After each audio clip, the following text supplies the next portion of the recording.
Avec Fanny Rocher ce matin et avec vous, Mathieu Van Overstraten, on parle des BD. En général, c'est normal, vous signez des articles sur age-bd.com, c'est donc votre spécialité. Vous nous emmenez en Afrique. On parle génocide, on en a beaucoup parlé cette semaine, mais c'est selon le roman de Gaël Faye qui est somptueux. J'ai eu la chance de le lire, c'est vraiment très très beau. Alors que donne cette adaptation BD? Alors elle est très réussie. Ouais, Alors, vous le disiez, bien. on vient de commémorer les 30 ans du génocide des Tutsis au Rwanda. Et à cette occasion, en fait, les auteurs de BD Sylvain Savoya et Martzena Sowa nous livrent une adaptation sensible et poignante de Petit Pays, ce fameux roman de Gaël Faye qui est sorti en 2016 et qui a connu un immense succès public avec plus d'1 million d'exemplaires vendus et aussi un succès critique puisqu'il a remporté plein de prix, le prix du roman Fnac, le prix Goncourt des lycéens, etc. Alors ce livre de Gaël Faye, il avait déjà été adapté au cinéma et au théâtre et aujourd'hui il sort en BD afin de continuer à toucher un nouveau public.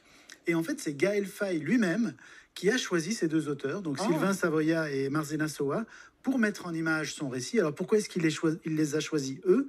D'une part parce que le courant est bien passé entre eux, donc ça c'est important, mais aussi parce que ces deux auteurs, ils avaient déjà montré qu'ils pouvaient raconter le destin d'un enfant confronté à la grande histoire dans une série qui s'appelait Martzi, qui racontait l'enfance de Martzena Sowa dans la Pologne communiste. On a beaucoup parlé du Rwanda, et regardez, je vous montre les dessins, on en parle tout à l'heure, elles sont dessus, cette carte de l'Afrique, évidemment.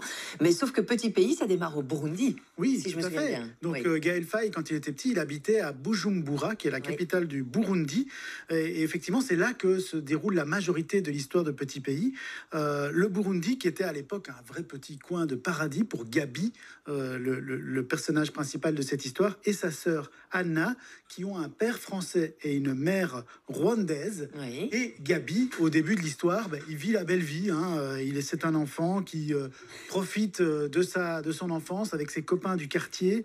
Ils chapardent des mangues, ils font les 400 coups, ils se baignent dans une piscine abandonnée. Ils sont enfants, quoi. Et alors, ils sont enfants, exactement. Et il a notamment une correspondante française qui s'appelle Laure, ce qui suscite quand même pas mal l'hilarité de ses copains. Donc c'est vraiment le temps de l'innocence, de la joie. Mais malheureusement, on s'en doute, ça ne va pas durer. Notamment parce qu'à l'école, Gabi, il assiste quand même avec horreur à une bagarre très violente entre un Tutsi et un Hutu. Oui. Il se dit, mais qu'est-ce qui les sépare? Et son père dit, je ne sais pas, peut-être la forme de leur nez. Et ça va dégénérer, évidemment. Ouais. Donc progressivement, exactement, les tensions vont monter dans la ville, y compris parmi les domestiques qui vivent chez Gabi. Et bien sûr, c'est encore plus le cas au Rwanda voisin. Donc le pays va basculer progressivement dans la guerre civile. Au même moment, les parents de Gabi se séparent, ce qui n'arrange évidemment pas la situation, qui devient de plus en plus dangereuse. Oui. Alors Gabi, il parvient à se réfugier un peu dans les livres, mais malgré tout, il ne peut pas échapper à l'horreur, notamment quand sa mère part au Rwanda pour aller essayer de sauver des membres de sa famille, et elle revient complètement traumatisée. Elle ne sera plus jamais la même, c'est vraiment comme une sorte de cauchemar infini, et à ce moment-là, on le voit bien dans la BD, Gabi comprend que son enfance est finie. Qu'est-ce qui vous a plu dans cette BD? Forcément, l'histoire, c'est très intéressant, mais le dessin, c'est très coloré aussi. C'est sans doute pour contraster, peut-être. Oui, tout à fait. Le dessin est récit. magnifique. Donc, c'est vraiment une très belle réussite. D'une part, parce qu'elle conserve les mots si particuliers de Gaël Faye. Ah oui, parce que c'est vrai qu'il a une plume particulière. Voilà, il a une plume très vivante. Et aussi parce que je trouve que c'est une BD avec beaucoup d'émotion et de pudeur. Et c'est ça qui est beau, parce que c'est un livre dans lequel il y a forcément une part d'horreur, forcément quand on parle d'un génocide, mais en même temps, on y retrouve beaucoup de lumière. Il y a la lumière de l'Afrique, il y a la lumière de l'enfance, il y a un côté un peu nostalgique aussi. Et ça, c'est grâce aux couleurs et grâce aux dessins qui sont d'une grande douceur. Oui, regardez ici, j'aime beaucoup on brise les codes aussi et les cases, notamment ici avec le peuple africain. Ouais.